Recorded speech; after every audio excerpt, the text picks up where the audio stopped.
Tomorrow is in your hands was the tagline of Death Stranding 1. So naturally, a character named Tomorrow was bound to be a key part of the narrative for Death Stranding 2, On the Beach. A mysterious blonde-haired girl Sam rescues in the early hours of the game, Tomorrow's origins tie into Death Stranding 2's core mystery. By the final act, the circumstances of her birth develop into the story's main conflict. Through Tomorrow, Kojima and company explore themes of loss, parenthood, and maturation, while setting the stage for a revelation that's sure to warm the hearts of anyone who finds themselves invested in the story of the Great Deliverer and the BB that changed his life.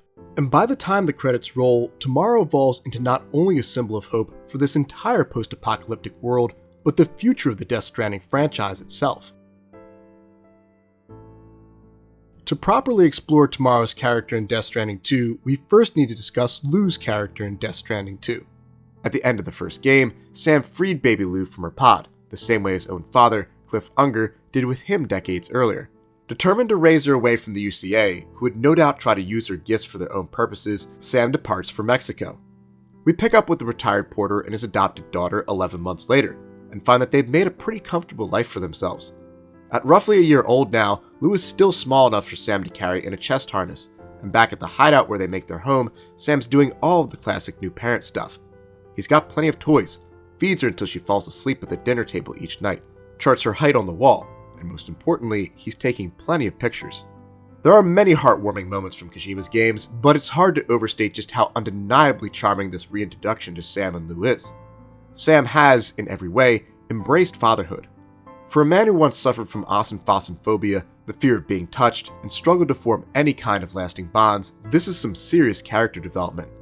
There's no bond longer lasting than the bond between a parent and a child, nor one more dependent on soft skills. With a toddler, it's the little things that make a difference in developing a rapport with them. Tone of voice, holding them gently, and graciously attending to their needs, whether that means feeding them, changing them, or rocking them back to sleep. It's because of Lou's influence that Sam is able to do all of this in the first place, and appropriately, he's returning the favor by doing all these things for her. As a father of two little girls myself, this opening really struck a chord with me.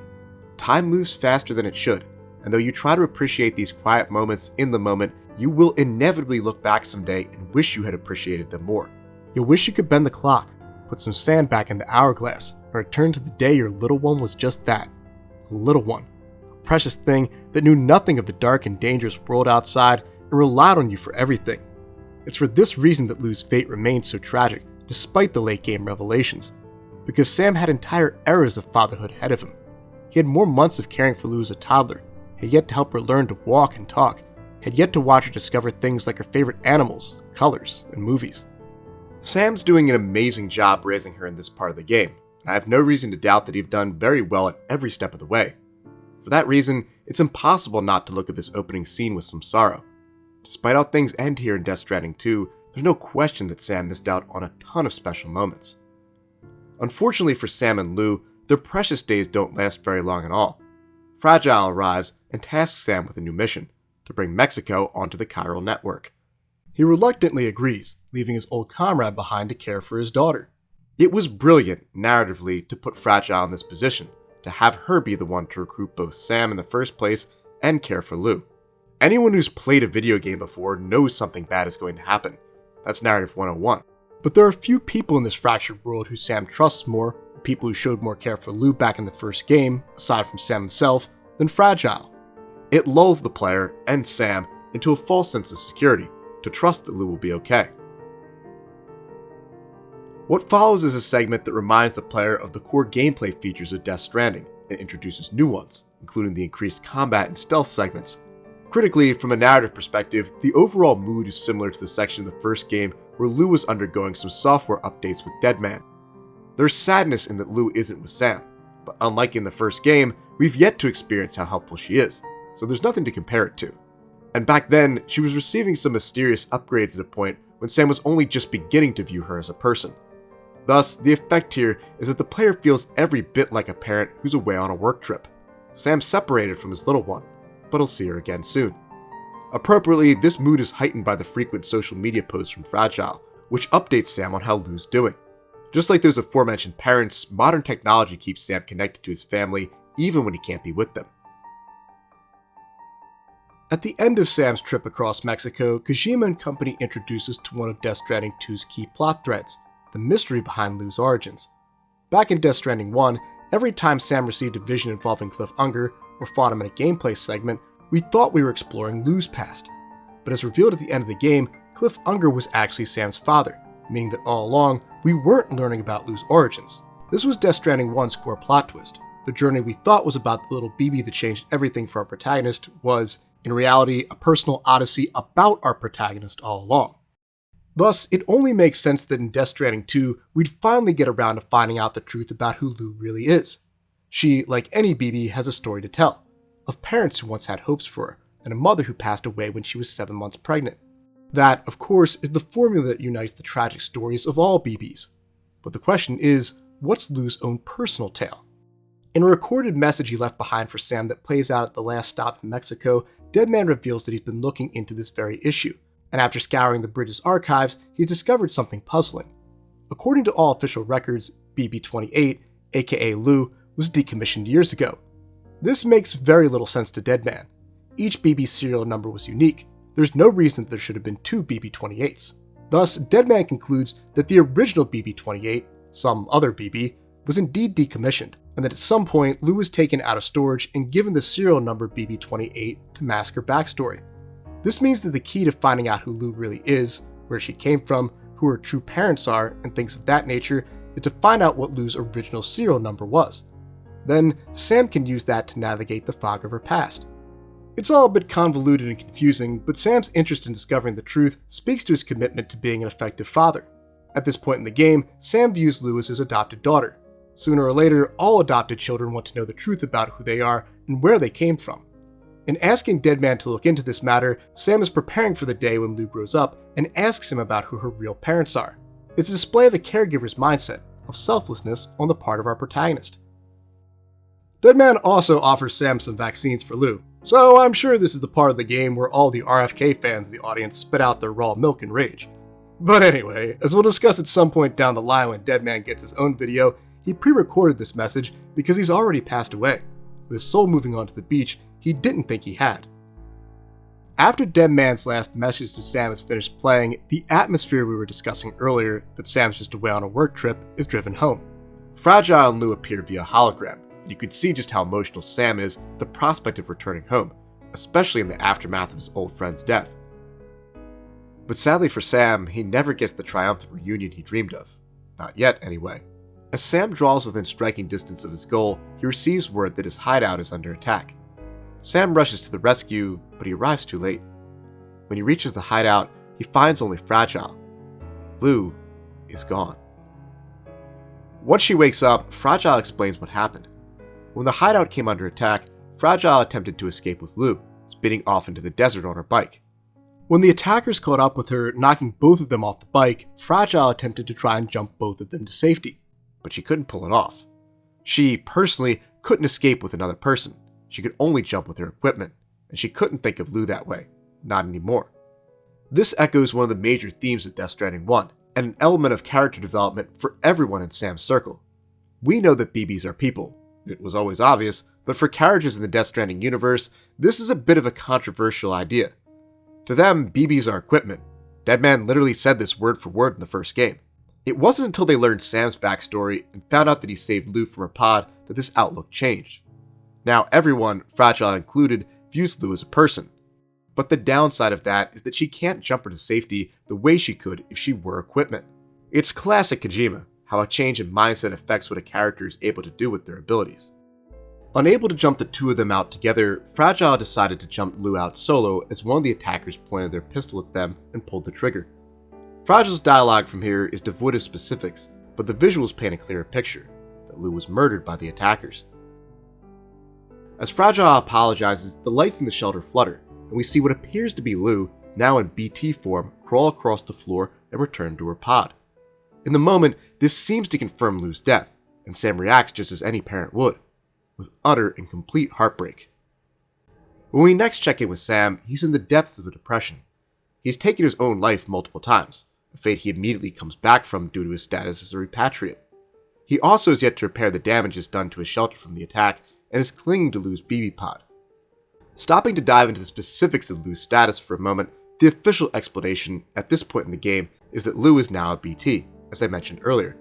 For the uninitiated, a BT is a beach thing, a soul stranded in the world of the living. This means that Lou is, effectively, still here, still around to serve the same functions for Sam as she did when she journeyed across America with him. But that's little comfort for our protagonist. He didn't want her to just be a BB, he wanted her to live, to grow up, to experience life the same way he did after escaping the BB pod. He wanted her to be a true human being. But now, nothing can bring her back. It's a gut-wrenching moment, one that only grows in magnitude as the game goes on. For a parent, there's no greater loss than the loss of a child. From the day your little one enters the world, it's your job to protect them, to ensure they make it to adulthood happy, healthy, and ready to face the world on their own. Sam no doubt feels responsible for what happened to Lou, that he failed at the one job he couldn't afford to fail at. Surely, like any good father would, he wishes he'd been there to protect her, that the attackers had killed him instead of her. Every time he's tried to end it all, those thoughts are likely running through his mind. But now, with Lou back in the pod, Sam sees an opportunity to at least hold on to a piece of what's left of her. Desperate to help Sam grieve, Fragile gathers the crew for a new mission, to bring the continent of Australia onto the chiral network, just as Sam did with Mexico and the United States. Without anything else to do to drown his sorrows, Sam accepts, and joins up with Fragile and her comrades aboard the DHV Magellan. To some, it might seem odd that Sam agrees to embark on this journey at all, but it's consistent with what I, personally, have seen from many friends of mine who are trying to process the loss of a loved one.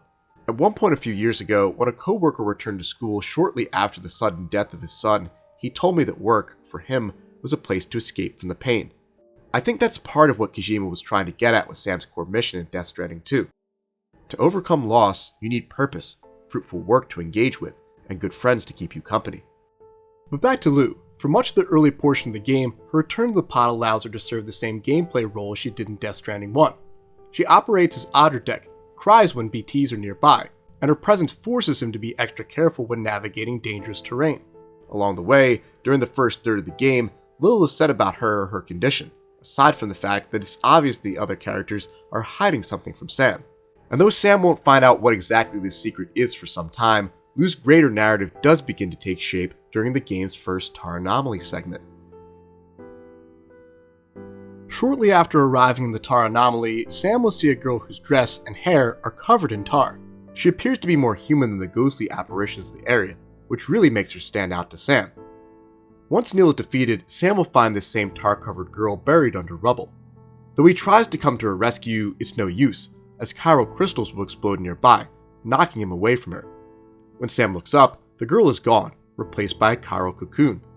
A short time later, once he's returned to the real world, he finds that this same cocoon has been transported back with him. So he brings it aboard the Magellan, where Tarman and Fragile get to work on opening it up. Inside, they, of course, find the tar-covered girl from back in the Anomaly segment.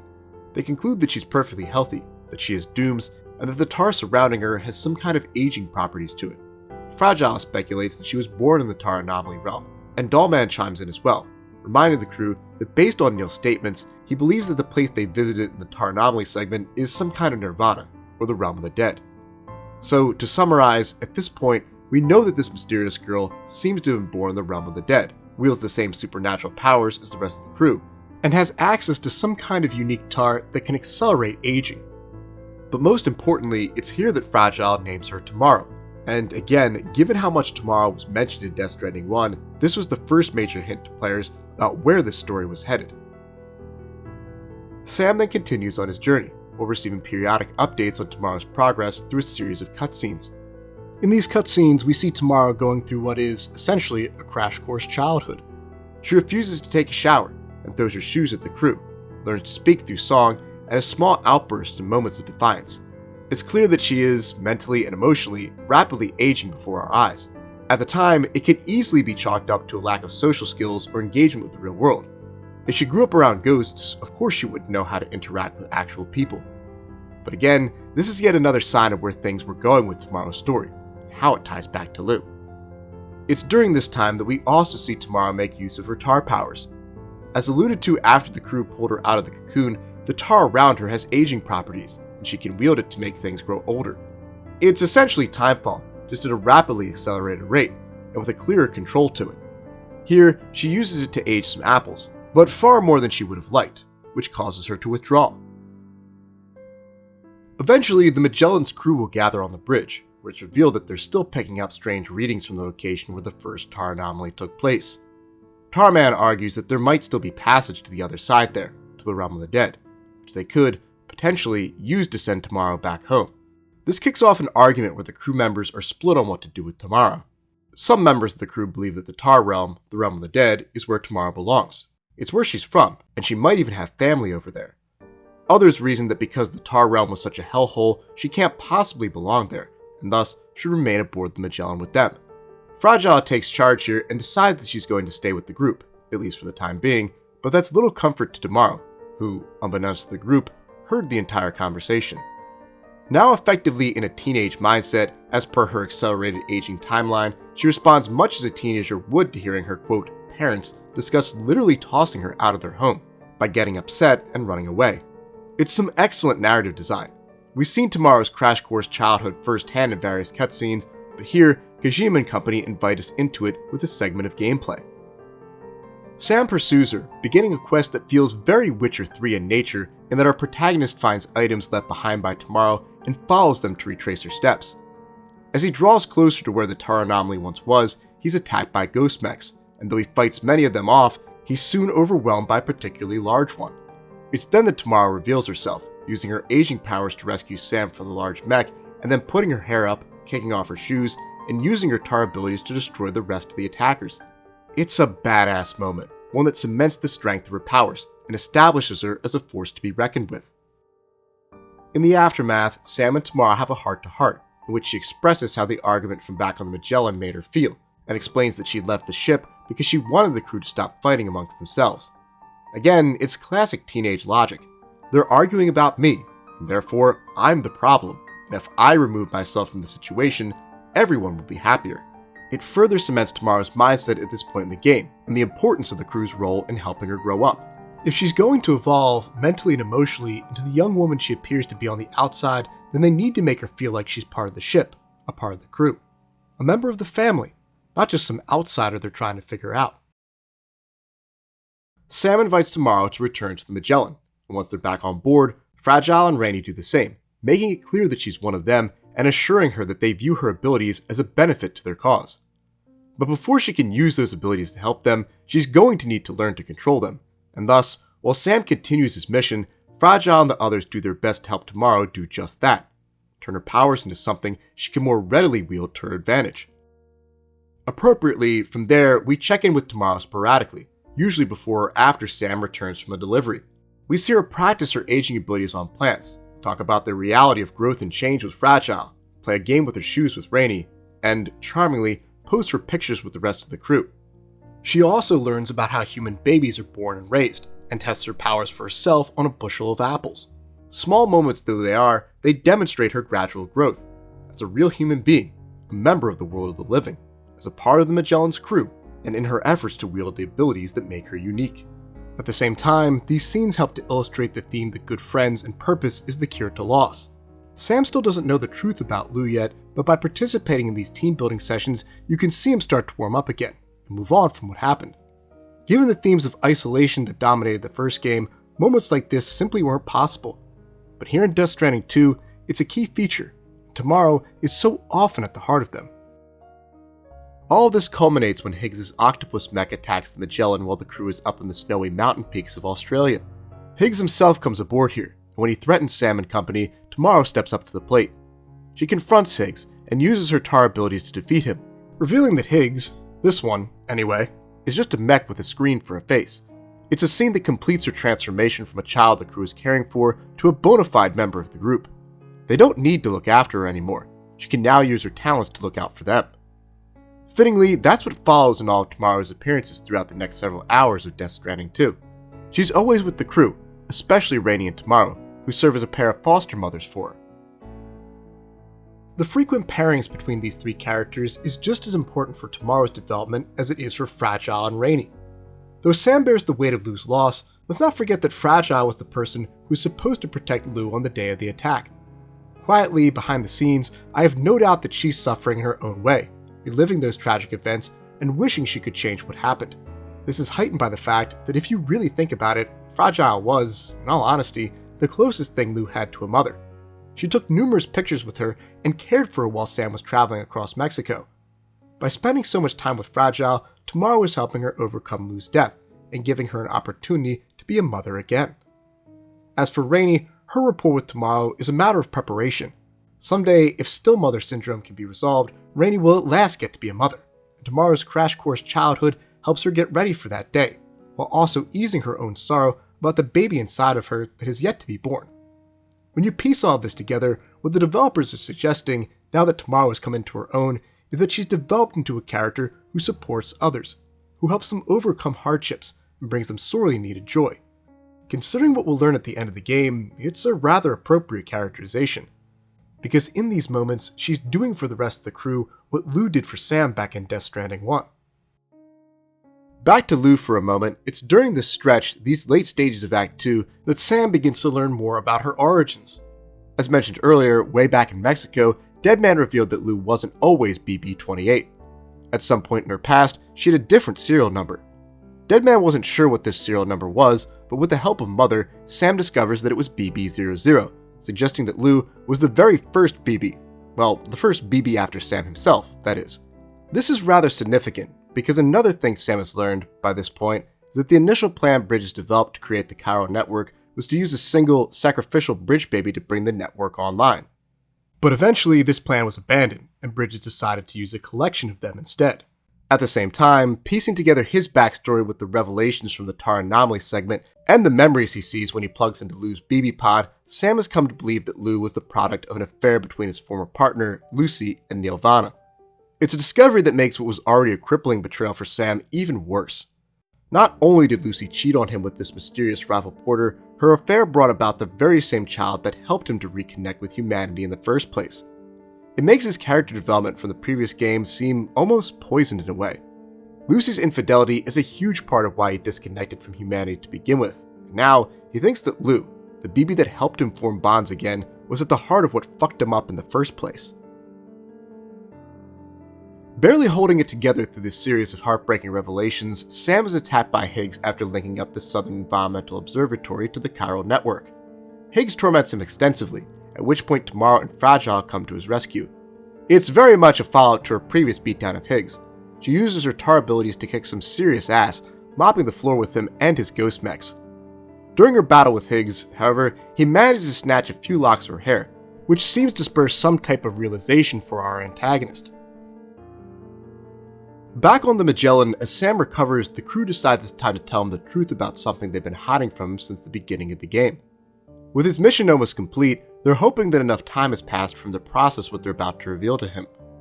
When Sam wakes up, he prompts this challenging conversation himself, as he notices that Lou's BB pod is empty. It's then that Fragile and Dollman come together to explain to Sam that Lou was never in the pod at all. What he saw back at the shelter in Mexico was just a grief-induced hallucination. Lou's been gone since the day Higgs attacked her and Fragile. She's not a BT. Her car didn't end up in the pod or anything like that. She's just dead. The news shatters Sam. He surely feels like he just lost Lou all over again. Despite what he thinks he knows about her origins, he's still maintained an attachment to her. But now, none of that matters. It's a moment that forces him, and by extension the player, to confront what happened to Lou head on. Back at the beginning of the game, the narrative moved off the topic of Lou's death rather quickly. This was very clearly intentional. Kojima and company wanted us to feel like Sam, to get swept up in a mission to distract us from the pain, and keep us from questioning what he saw in the BB pod. But now that the truth is out, all of that comes crashing down, and we're forced to process Lou's loss all over again with him. Furthermore, it serves as some serious misdirection for what we'll eventually uncover by the end of the game.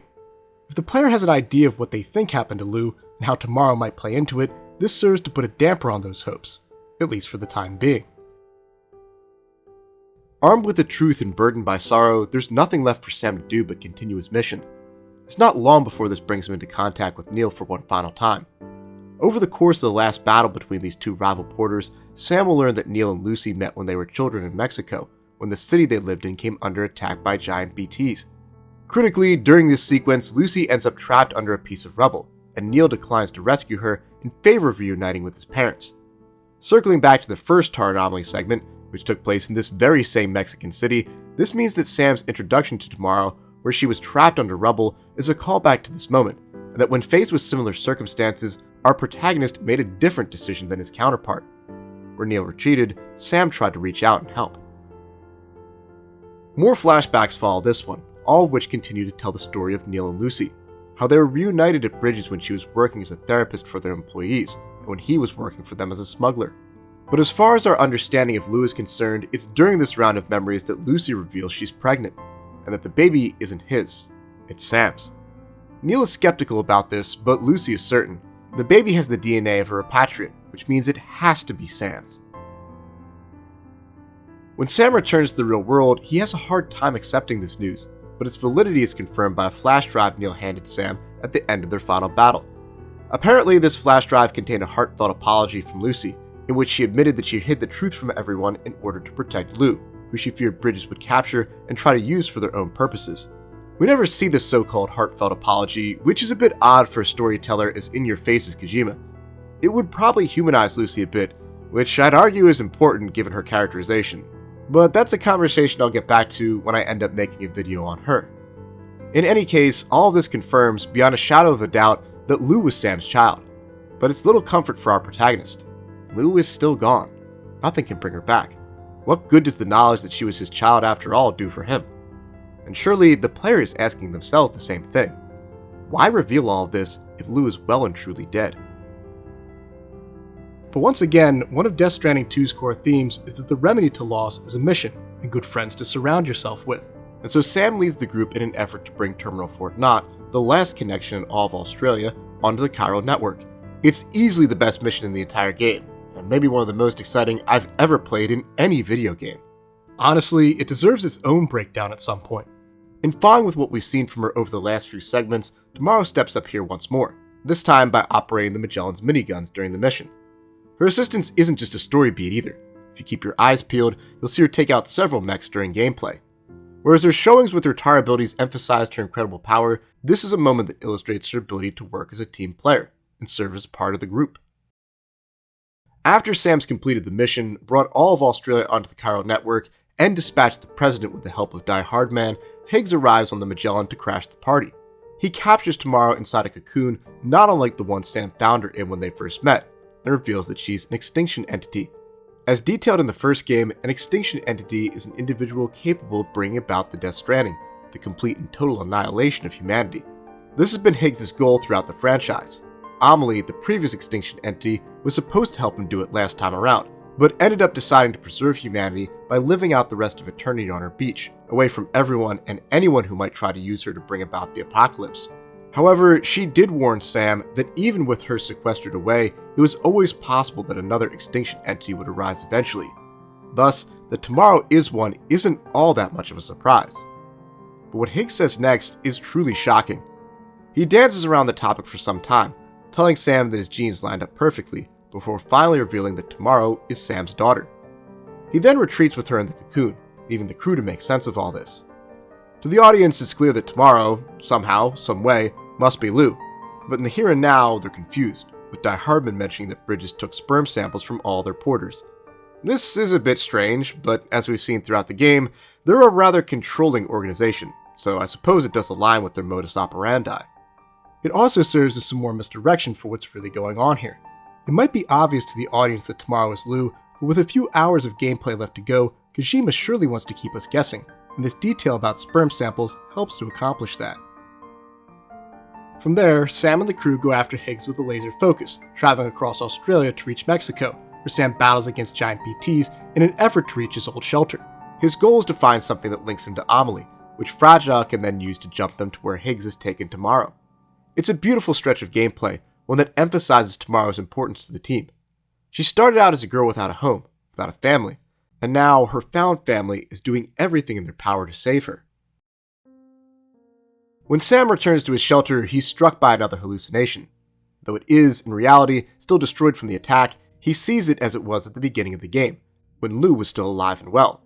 It's a reminder of just how essential the little one was to Sam's growth, and how critical she still remains to this story. With the help of a picture of Bridget, pregnant Lucy, and himself, Fragile is able to jump the crew to Higgs' beach. There, Sam battles his longtime adversary in a multi-phase boss fight, as Tomorrow, still under cocoon, floats above them. What appears to be happening here is that it looks like Higgs is using Tomorrow to cut a hole from his beach into Amelie's beach. Presumably, entering Amelie's beach, the beach of the previous extinction entity, with the new extinction entity will allow Higgs to trigger the Death Stranding, even without Tomorrow having agreed to trigger it herself. At the end of Sam's duel with Higgs, Tomorrow is pulled into Amelie's beach, but rather than split the barrier wide open, it closes. It's then that a giant baby Lou appears and devours Higgs, killing him once and for all. I'll be honest here in admitting that I'm not really sure how this happens, other than saying that this giant baby Lou, much like the combat guitars, is probably just a classic example of the rule of cool, and a comical way of showing that despite Higgs' attempts to end it all, in the world of Death Stranding, life will always triumph over annihilation. With the man who wanted to end the world gone, giant baby Lou sprouts a pair of wings and flies away, while Sam is transported to the shores of what appears to be Amelie's beach. There, he's met by Amelie, as well as Fragile, who fell unconscious after the jump to Higgs' beach. Together, they bring him Lou wrapped up in a swaddling cloth. Then, Amelie, as she did so many times in the first game, pushes Sam into the waters of her beach. This prompts a vision that repeats Death Stranding 2's opening scene, when Sam was back in Mexico with his little one, enjoying their life together away from the rest of the world. The vision is eventually broken by the arrival of the Magellan, and when Sam looks down at the spot where Lou once was, he finds not his baby girl, but instead, Tomorrow. Again, it's obvious where the story is going, but there's still some revelations yet to come, all of which are incredibly satisfying. That's often how Kojima does it here in Death Stranding 2. His reveals aren't always all that surprising, but damn if they aren't well done. Back on board the Magellan, Sam learns that Fragile is dead, and has been since the beginning of the trip. In a brief but important post-death monologue, Fragile explains that when Higgs attacked Sam's shelter back in Mexico, he didn't actually kill Lou, he killed Fragile. But rather than die outright, her body, was separated from her ka, her spirit. Furthermore, it wasn't even Fragile or her ka that pulled off the jump to the realm of the dead. It was Lou who connected them to the lost souls of that forsaken land. Thus, her body jumped to the realm of the dead with Lou, while her spirit stayed behind in the real world, but with nothing more than a foggy recollection of what happened. This, of course, implies that Lou is still alive somewhere, a belief that is reinforced when Fragile curiously remarks that she's sorry that Sam didn't get to watch Lou grow up. What does she mean by this? And where is Lou now? Once more, the pieces are coming together, but there will be more to reveal before Death Stranding 2 spells it all out for us. Once Sam's had a chance to process this loss, something we'll dive into next month when we cover Fragile herself, the crew comes together to make the jump from the A-Pass beach back to the real world. In the process, Tomorrow makes contact with Neil's spirit, and the game's final stretch of flashbacks play out. In these flashbacks, we see Lucy recruit Neil to help her escape from Bridges. She knows they have plans for Lou. She's the child of a repatriate. They no doubt want to use her for their experiments, and she wants to get her away from them before they can take her captive. She's certainly right about this. I'm willing to bet that if she had stayed back, then Bridges would have kidnapped baby Lou right after Lucy had given birth to her. Neil agrees to help and plans to take Lucy to Mexico.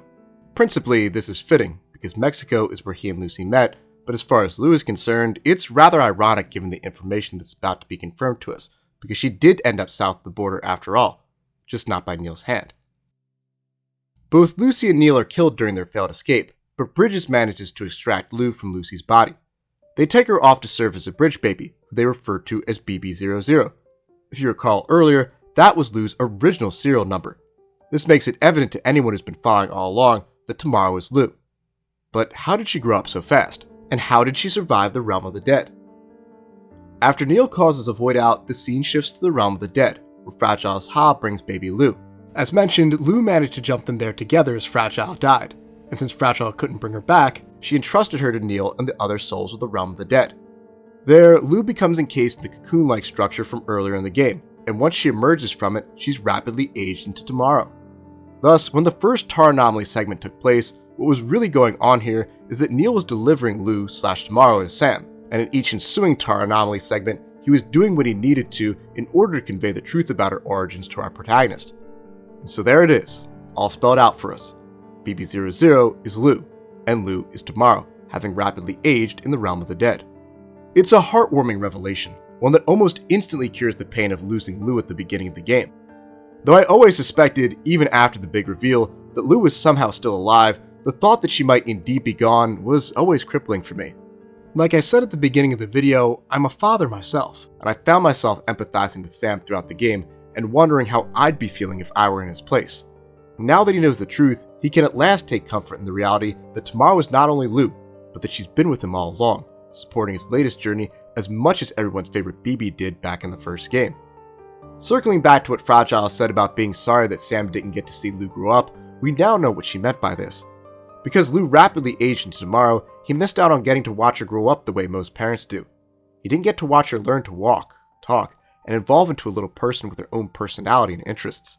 For this reason, there remains a bittersweet bent to this revelation, one that's sure to strike a chord with any parents in the audience. Every stage of parenthood really does have its joys, and it's still a tragedy that Sam missed out on so many wonderful moments. Back aboard the Magellan, Sam and Tamara get to bask in the beauty of this reveal together. She's his Luis, the child that helped him restore his faith in humanity, who helped him make connections with other people again, is alive after all. And now they can begin to make up for lost time. Again, it's just such a powerful, cathartic moment for these characters, and a tremendous payoff for a game that began with the greatest of tragedies. Furthermore, it transforms the conclusion of Death Stranding 2 into something of a mirror image of the ending to the first game.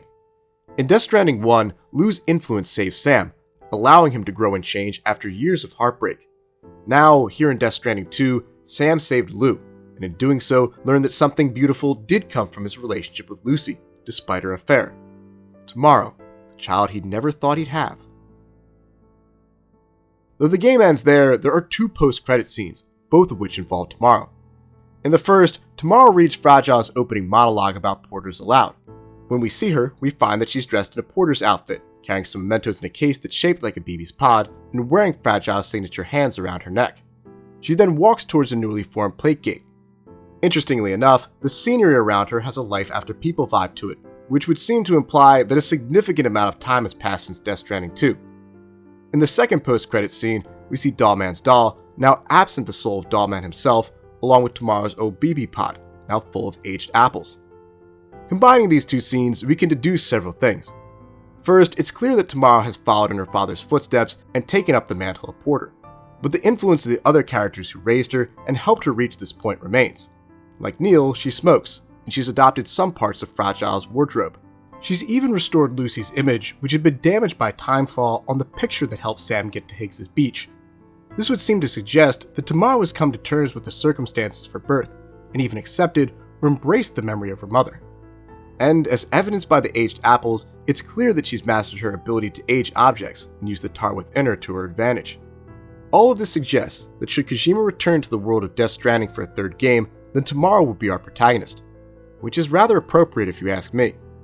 Because at the end of Death Stranding 1, Tomorrow was in Sam's hands.